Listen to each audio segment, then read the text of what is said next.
আসসালামু আলাইকুম সবাইকে। আশা করি সবাই ভালো আছেন। সিক্স প্যাক ফিটনেস চ্যানেল থেকে সবাইকে স্বাগত। আজকে আমি খুবই খুবই খুবই ইম্পর্টেন্ট একটা টপিকস নিয়ে কথা বলবো।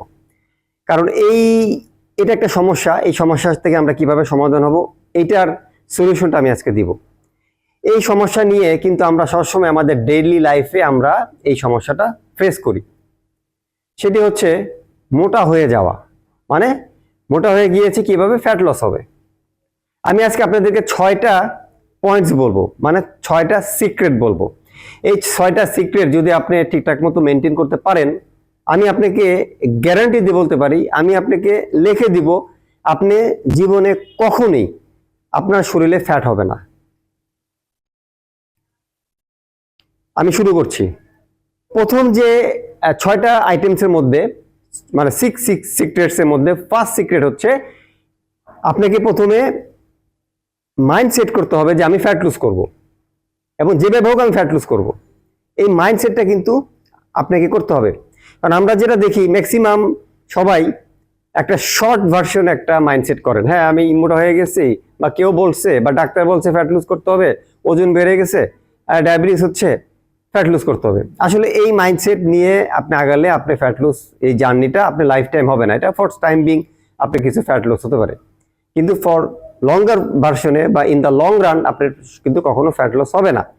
তো ফার্স্ট হচ্ছে আপনাকে ডিটারমাইন্ড হতে হবে যে আমি ফ্যাট লুজ করবো, এবং আমার লাইফ টাইমে আমি আর ফ্যাট হবে না। ঠিক আছে? কারণ এই জিনিসটা যদি আপনি একবার মাইন্ডসেট করতে পারেন, তাহলে আপনি শিখে যাবেন। যদি আপনার কখনো কোনো কারণে যদি আপনার ফ্যাট হয়ে যায়, বাকি 5টা সিক্রেট যদি আপনি মেনটেন করতে না পারেন, যেটা আমি বলছি, তাহলে আপনি কোনো কারণে যদি ফ্যাট হয়ে যায়, তাহলে আপনি সহজেই কিন্তু ফ্যাট লসটা করতে পারবেন। কারণ আপনি এই সিক্রেটটা অলরেডি ডেভেলপ করেছেন আপনি আপনার সাথে। ঠিক আছে? তাহলে ফার্স্ট হচ্ছে আপনাকে ডিটারমাইন হতে হবে। সেকেন্ড যেটা, সেটা হচ্ছে আপনাকে এক্সারসাইজ করতে হবে। এবং এক্সারসাইজ মানে শুধু হাঁটা না, এক্সারসাইজ মানে শুধু কার্ডিও এক্সারসাইজ না, এক্সারসাইজ মানে আপনার সব ধরনের এক্সারসাইজ করতে হবে।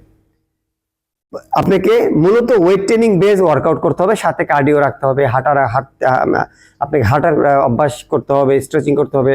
এই ধরনের সবগুলি আপনার আপনার থাকতে হবে। এবং এই ওয়ার্কআউট করার জন্য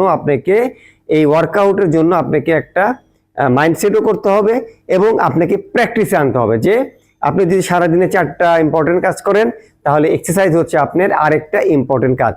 যদি আপনি 4টা ইম্পর্টেন্ট কাজ করেন, এক্সারসাইজটা হচ্ছে আরেকটা ইম্পর্টেন্ট কাজ। মানে সারাদিন আপনি 5টা ইম্পর্টেন্ট কাজ করবেন। তবে এটা কিন্তু সপ্তাহে 7 দিনই কিন্তু আপনি এক্সারসাইজ 7 দিন করতে হবে না। ঠিক আছে? আমি বলবো মিনিমাম 4 দিন আপনি ওয়ার্কআউট করতে হবে, ম্যাক্সিমাম 6 দিনও আপনি ওয়ার্কআউট করতে পারেন। আপনার স্কেডিউলের উপরে, আপনার ব্যস্ততার উপরে আপনি 6 দিনও করতে পারেন। মানে 4 দিন আপনাকে ওয়ার্কআউট করতে হবে। এখন কি ওয়ার্কআউট করতে হবে, কিভাবে করতে হবে, অত ডিটেলসে কিন্তু আমি আজকে এই ভিডিওটা করব না। ওটা করলে ভিডিওটা অনেক বড় হয়ে যাবে। তাহলে ফার্স্টে আপনাকে এক্সারসাইজ করতে হবে। এখন যদি আপনি খুব ব্যস্ত থাকেন, যদি জিমে যেতে না পারেন, সমস্যা না, আপনি বাসাতেই কিন্তু এক্সারসাইজের কিছু ডাম্বেল, কিছু বারবেল, কিছু ওয়েট নিয়ে কিন্তু আপনি এক্সারসাইজ শুরু করতে পারেন। আমার এই চ্যানেলে অনেকগুলো এক্সারসাইজ আছে, ভিডিও আছে, যেটা দেখলে আপনি ঘরেতেই আপনি যে ওয়ার্কআউটগুলি আমি দেখিয়েছি ওগুলো আপনি করতে পারেন।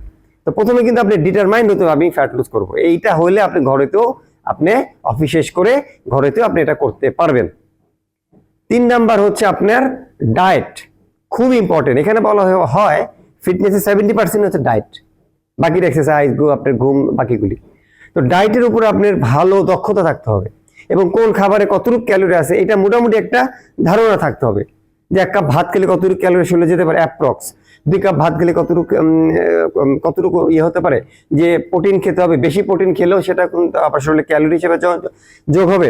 যেমন আপনি ফাস্ট ফুড খাচ্ছেন, সেই ফাস্ট ফুড কতটুকু ক্যালোরি থাকতে মোটামুটি একটা থাকতো। আপনি কোনো একটা বার্থডেতে গিয়েছেন, বার্থডে কেক খাচ্ছেন, কেকের উপর যে ইয়েটা থাকে, ক্রিমটা থাকে, সেই ক্রিমটা আপনি অ্যাভয়েড করে খাবেন। এই ব্যাপারগুলো আপনাকে কিন্তু জানাশোনা করতে থাকতে হবে। মানে এটা নিয়ে আপনি একটু স্টাডি করতে হবে। তাহলে এই জিনিসটা যে জানেন, তাহলে আপনি অতিরিক্ত ক্যালোরি শরীরে ঢুকবে না। তো আপনি মনে করবেন আপনার ডায়েটের উপর আপনি একটু ভালো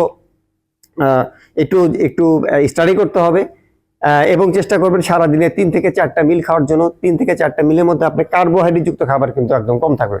কার্বোহাইড্রেট যুক্ত খাবার বলতে ভাত, রুটি, পাস্তা, নুডলস, বিস্কুট, এগুলি একদম কম খাবেন। আমি বলছি না একদম আপনারা বাদ দিয়ে দেন, এগুলো একটু কম খাবেন।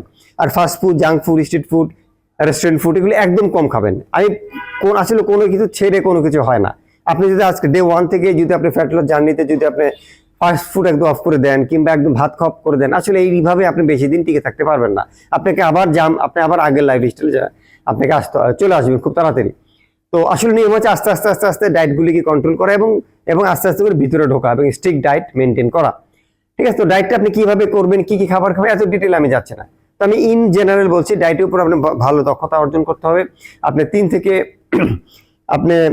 থেকে 4টা মিল খাবেন, ব্রেকফাস্ট, লাঞ্চ এবং ডিনার, ইন বিটুইন একটা স্ন্যাক্স নিতে পারেন। স্ন্যাক্স হতে পারে ফ্রুটস আইটেমস গুলো, আপনি যে রেগুলার বাঙালি খাবারগুলি খাবেন, তবে কার্বোহাইড্রেট যুক্ত খাবার একটু কম খাবেন, প্রোটিনটা একটু বাড়িয়ে খাবেন, ফল ফ্রুটস বেশি খাবেন এবং শাকসবজি এগুলো একটু বেশি খাবেন।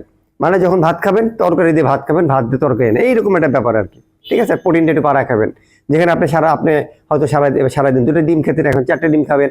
যেখানে আপনি হয়তো আগে একটা মানে চিকেনের 1 পিস নিতেন, আর এখন আরেক পিস অ্যাড করবেন, মানে প্রোটিনটা বাড়া খাবেন। আর কিছু গুড ফ্যাট জাতীয় খাবার খাবেন, মানে বাদাম, ঘি, মাখন, পনির, এই ধরনের খাবারগুলি আপনার ডায়েটে আপনাকে রাখতে হবে এবং সেটা নিয়ে আপনার একটা ডায়েট প্ল্যান আপনাকে আসতে হবে। তবে সেটা একদিন হঠাৎ করে না, আস্তে আস্তে করে আপনি যখন বুঝবেন না আমি ডায়েটের উপর মোটামুটি একটা কন্ট্রোল আপনি ইম্পোজ করতে পেরেছেন, তখন আপনি একটা ডায়েট প্ল্যান করবেন। সেটা করে দিতে পারে আপনি কোনো ট্রেনার করে দিতে পারে কিংবা যে কোনো ডায়েটিশিয়ান কিন্তু আপনাকে ডায়েট প্ল্যান করে দিতে পারে। ঠিক আছে,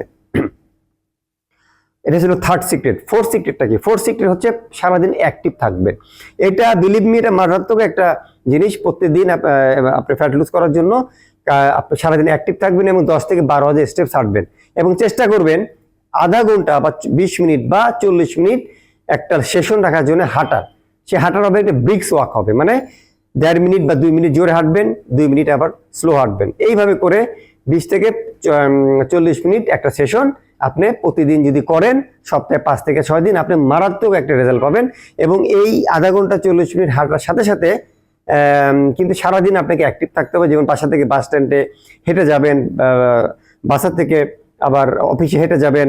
এভাবে করে আপনি মোবাইলে একটা অ্যাপ রাখবেন কিংবা ঘড়িতে একটা অ্যাপ রাখবেন, যে অ্যাপ আপনি এটা কাউন্ট করবে, আপনি টার্গেট দিয়ে রাখবেন 10,000 স্টেপ, 12,000 স্টেপ। তো হঠাৎ করে আপনি এটা পারবেন না, পা ব্যথা করবে। এই জন্য step by week by week আপনি রেঞ্জ বাড়াবেন। প্রথম উইকে হচ্ছে 5,000 স্টেপ, তারপরে 6,000 স্টেপ, এরপরে যখন আপনি অভ্যাস হয়ে যাবে তখন আপনি 10,000, 15,000, 12,000, 15,000 স্টেপ হাঁটবেন। এটা কিন্তু মারাত্মক একটা এক্সারসাইজ, খুব স্লো, আপনাকে খুব আস্তে আস্তে আপনি রেজাল্ট দেবে। বাট হাঁটলে কিন্তু আপনার শরীর ফ্যাট বার্ন করে, তখন শরীর কিন্তু গ্লুকোজ বার্ন করে না, কার্বোহাইড্রেট বার্ন করে না। তো আপনি মারাত্মকভাবে ফ্যাট বার্ন হবে। আচ্ছা, এরপরে যে সিক্রেটটা সেটা হলো ঘুম। আপনাকে অবশ্যই রাইট টাইমে ঘুমাতে হবে। চেষ্টা করবেন 11টা বা 12টার পরে কিন্তু ঘুমানো যাবে না, কারণ ঘুমের মধ্যে অনেক ধরনের হরমোন আমাদের শরীরে আসে। যেমন আমাদের শরীরে যে টেস্টোস্টেরন হরমোন, ছেলেদের মেয়েদের অ্যাস্ট্রোজেন, তারপর হচ্ছে হিউম্যান গ্রোথ হরমোন, এই যে হরমোনগুলো সিক্রেশন হয় কিন্তু ডিপ স্লিপের মাধ্যমে। এবং ঘুমালে, রাইট টাইমে ঘুমালে, যখন আমাদের শরীর ডিপ স্লিপে যায় তখন এই হরমোনগুলো সিক্রেশন হয়। এই হরমোনগুলো যখন সিক্রেশন হয় তখন কিন্তু আমাদের শরীর এক্সারসাইজ করলে যে ড্যামেজগুলো হয় সেটা রিপেয়ার করে, আমাদের মাসেল বাড়ায়, আমাদের ফ্যাট লস করতে এটা সাহায্য করে। ঠিক আছে, লাস্ট সিক্রেটটা হচ্ছে সবসময় মাইন্ডফুলনেস থাকবেন, মানে চিন্তামুক্ত থাকার চেষ্টা করবেন। সেটার জন্য মেডিটেশন করবেন, এটা খুবই ইম্পর্টেন্ট। মেডিটেশনের জন্য আপনি কোনো কোর্স করতে হবে না, আপনি ইউটিউব দেখেও মেডিটেশন করতে পারেন। কিছু বেসিক কোর্স আপনি ইউটিউব থেকে দেখে করতে পারেন, কিংবা যদি মনে করেন আপনি কোথাও গিয়ে মেডিটেশন করবেন, মানে আপনাকে উৎফুল্ল প্রাণবন্ত থাকতে হবে এবং এইটার জন্য আপনাকে মেডিটেশন প্র্যাকটিস করতে হবে। তো এটা ছিল আমার টোটাল 6টা সিক্রেটস ফ্যাট লুজ করার। এবং আমি আপনাকে আবারও বলছি, আমি আপনাকে গ্যারান্টি দিতে পারি, এই 6টা জিনিস যদি আপনি আপনার লাইফে ইনকর্পোরেট করতে পারেন, আপনার লাইফে যদি এটা প্র্যাকটিস করে ফেলতে পারেন, মানুষ অভ্যাসের দাস, প্র্যাকটিস যদি করে ফেলতে পারেন, তাহলে দেখবেন আপনি কখনো এখান থেকে বিচ্যুত হতে পারবেন না। মানে মানুষ তো অভ্যাসের দাস। আপনি এটা করলে আপনি এমন ভাবে এটা অভ্যাস হয়ে যাবে যে আপনি তখন দেখবেন যে প্রতিদিন 10,000 স্টেপস নাড়লে আপনার ভিতরেই মানে অনেক কষ্ট লাগছে, মানে আপনি মনে করছেন যে কি একটা হইলো না আজকে। তো এই জিনিসটা আপনাকে আর্ন করতে হবে। ফিটনেস কিন্তু এটা আর্ন করার জিনিস। এটা অফিসে বসে, বাসায় বসে কল্পনা করলে কিন্তু হবে না, আমি ফিট থাকতে চাই, আমি অমুকের মতো হতে চাই। এটা কিন্তু খেয়াল রাখবেন, এটাকে আপনাকে আর্ন করতে হবে, এটাকে অ্যাচিভ করতে হবে। আর আর্ন এন্ড অ্যাচিভ করার জন্য আপনাকে এই জিনিসগুলো আস্তে আস্তে আস্তে করে আপনার লাইফ স্টাইলের সাথে অ্যাডজাস্ট করে ফেলতে হবে। তাহলে দেখবেন আপনি আর কখনই, আপনি যদি জিমও করা দরকার নাই, আপনি ঘরে বসে আপনি ইভেন আপনার লাইফ সব কাজকর্ম ঠিকঠাক করে কিন্তু আপনি সুস্থ থাকতে পারবেন এবং আপনি ফিট থাকতে পারবেন এবং আপনি স্বাস্থ্যবান থাকতে পারবেন। সব ভালো থাকবেন। আসসালামু আলাইকুম।